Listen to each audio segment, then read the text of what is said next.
Hi ಎಲ್ಲರಿಗೂ ನಮಸ್ಕಾರ. Welcome to my channel ವಿಶಿಷ್ಟ ಭೋಜನ. ಎಷ್ಟೇ ಟ್ರೈ ಮಾಡಿದ್ರು ಕಾಯಿ ಹೋಳಿಗೆ ಹೂರ್ಣ ಸರಿಯಾಗಿ ಬರ್ತಾ ಇಲ್ಲ, ತುಂಬಾ ತೆಳು ಆಗ್ತಾ ಇದೆ, ಹಾಗೆ ಹದ ಬರ್ತಾ ಇಲ್ಲ ಅನ್ನೋರ್ಗೋಸ್ಕರ ಈ ವಿಡಿಯೋದಲ್ಲಿ ನಾನು ಕೆಲವೊಂದು ಟಿಪ್ಸ್ಗಳೊಂದಿಗೆ ಕಾಯಿ ಹೋಳಿಗೆ ಹೂರ್ಣ ಯಾವ ರೀತಿ ಮಾಡೋದು ಅಂತ ತೋರಿಸ್ಕೊಡ್ತಾ ಇದ್ದೀನಿ.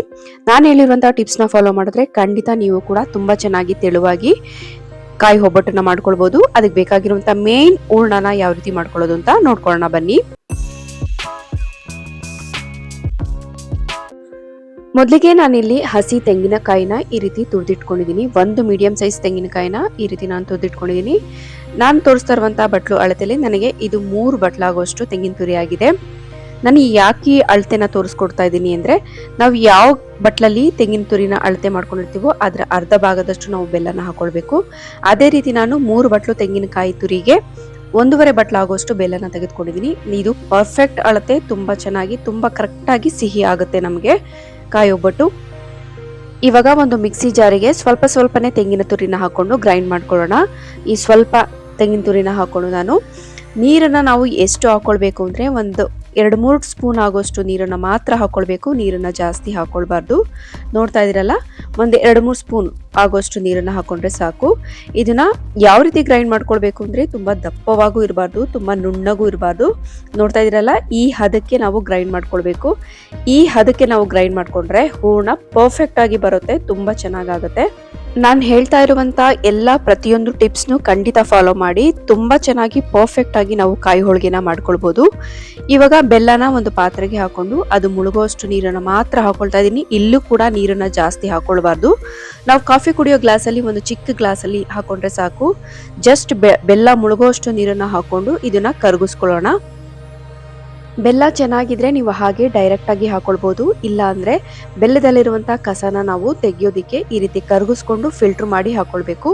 ಇದು ಪಾಕ ಯಾವ ರೀತಿ ಬರಬೇಕು ಅಂದ್ರೆ ಜಸ್ಟ್ ಅಂಟು ಪಾಕ ಬಂದ್ರೆ ಸಾಕು, ತುಂಬಾ ಪಾಕ ಬರೋ ನೆಸೆಸಿಟಿ ಇಲ್ಲ. ನೋಡ್ತಾ ಇದ್ದೀರಲ್ಲ, ಈ ರೀತಿ ಈ ಹದಕ್ಕೆ ಪಾಕ ಬಂದ್ರೆ ಸಾಕು. ಇವಾಗ ಇದನ್ನ ಬೇರೆ ಪಾತ್ರಕ್ಕೆ, ನಾವು ಯಾವ ಪಾತ್ರೆಯಲ್ಲಿ ಹೂರ್ಣನ ಮಾಡ್ಕೋಬೇಕು ಅನ್ಕೊಂಡಿದೀವೋ ಆ ಪಾತ್ರೆಗೆ ಫಿಲ್ಟರ್ ಮಾಡ್ಕೊಳ್ತಾ ಇದ್ದೀನಿ.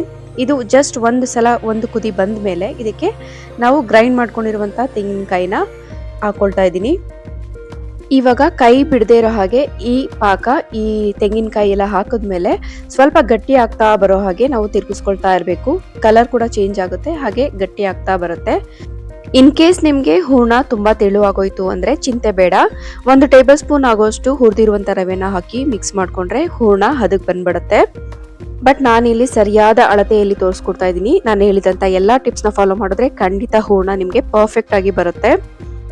ಇವಾಗ ಇದಕ್ಕೆ ಹುರಿದಿರುವಂತ 2 ಟೇಬಲ್ ಸ್ಪೂನ್ ಆಗೋಷ್ಟು ಗಸಗಸೆ ಹಾಗೆ ಅರ್ಧ ಟೀ ಸ್ಪೂನ್ ಆಗೋಷ್ಟು ಏಲಕ್ಕಿ ಪುಡಿನ ಹಾಕೊಂಡು ಒಂದ್ಸಲ ಚೆನ್ನಾಗಿ ಮಿಕ್ಸ್ ಮಾಡಿ ಇನ್ನು ಸ್ವಲ್ಪ ಹೂರ್ಣ ಹದಕ್ ಬರೋವರೆಗೂ, ಗಟ್ಟಿಯಾಗೋವರೆಗೂ ಚೆನ್ನಾಗಿ ತಿರುಗಿಸ್ಕೊಳ್ತಾ ಇರೋಣ. ನೋಡ್ತಾ ಇರ್ಬೋದು, ಕಲರ್ ಕೂಡ ಚೇಂಜ್ ಆಗಿದೆ, ಆಲ್ಮೋಸ್ಟ್ ಹದಕ್ ಬರ್ತಾ ಇದೆ. ಇದು ಯಾವ ಹದಕ್ ಬರಬೇಕು ಅಂದ್ರೆ, ನಾವು ಕೈಯಲ್ಲಿ ಈ ರೀತಿ ತಗೊಂಡು ಅದನ್ನ ಈ ರೀತಿ ಉಂಡೆ ಮಾಡಿದ್ರೆ ಅದು ಉಂಡೆ ಆಗ್ಬೇಕು, ಮತ್ತೆ ಸ್ಟಿಕ್ಕಿ ಆಗಿರ್ಬೇಕು. ಆ ಹದಕ್ ಬಂದ್ರೆ ಹೂರ್ಣ ಪರ್ಫೆಕ್ಟ್ ಆಗಿದೆ ಅಂತ ಅರ್ಥ. ನಾವ್ ಎಷ್ಟು ತೆಳುವಾಗಬೇಕಾದ್ರೂ ತಟ್ಕೋಬಹುದು. ಹೂರ್ಣ ಒಂದು ಕರೆಕ್ಟ್ ಆಗಿ ಮಾಡ್ಕೊಂಡ್ರೆ ನೋಡಿ, ಕೈಯಲ್ಲಿ ಈ ರೀತಿ ಸ್ವಲ್ಪ ತೆಗೆದುಕೊಂಡು ಈ ರೀತಿ ಮಾಡಿದ್ರೆ ಅದು ಉಂಡೆ ತರ ಆಗ್ಬೇಕು, ಮತ್ತೆ ಕೈಗೆ ಅಂಟಬೇಕು. ಫಸ್ಟ್ ಟೈಮ್ ಕಾಯಿ ಹೋಳಿಗೆ ಮಾಡಬೇಕು ಅನ್ಕೊಂಡಿರೋರು ಕೂಡ ನಾನು ಹೇಳಿರುವಂತ ಎಲ್ಲಾ ಟಿಪ್ಸ್ ನ ಕರೆಕ್ಟ್ ಆಗಿ ಫಾಲೋ ಮಾಡಿದ್ರೆ ಖಂಡಿತ ನೀವು ಕೂಡ ತುಂಬಾ ತೆಳುವಾಗಿ ತುಂಬಾ ರುಚಿಯಾಗಿ ಕಾಯಿ ಹೋಳಿಗೆನ ಮಾಡ್ಕೊಳ್ಬಹುದು. ನೋಡಿ ಎಷ್ಟು ಪರ್ಫೆಕ್ಟ್ ಆಗಿ ಬಂದಿದೆ ಅಂತ.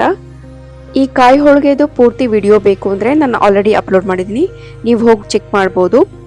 ಐ ಹೋಪ್ ನಿಮ್ಗೆ ರೆಸಿಪಿ ಇಷ್ಟ ಆಗಿದೆ ಅಂತ ಅನ್ಕೊಳ್ತೀನಿ. ಇಷ್ಟ ಆಗಿದ್ರೆ ದಯವಿಟ್ಟು ಲೈಕ್, ಕಮೆಂಟ್, ಶೇರ್ ಮಾಡಿ. ಮತ್ತಷ್ಟು ಒಳ್ಳೊಳ್ಳೆ ರೆಸಿಪಿ, ಈಸಿ ರೆಸಿಪಿಗಾಗಿ ಈ ನನ್ನ ಚಾನೆಲ್ ಅನ್ನು ಸಬ್ಸ್ಕ್ರೈಬ್ ಮಾಡ್ಕೊಳ್ಳಿ. Thank you.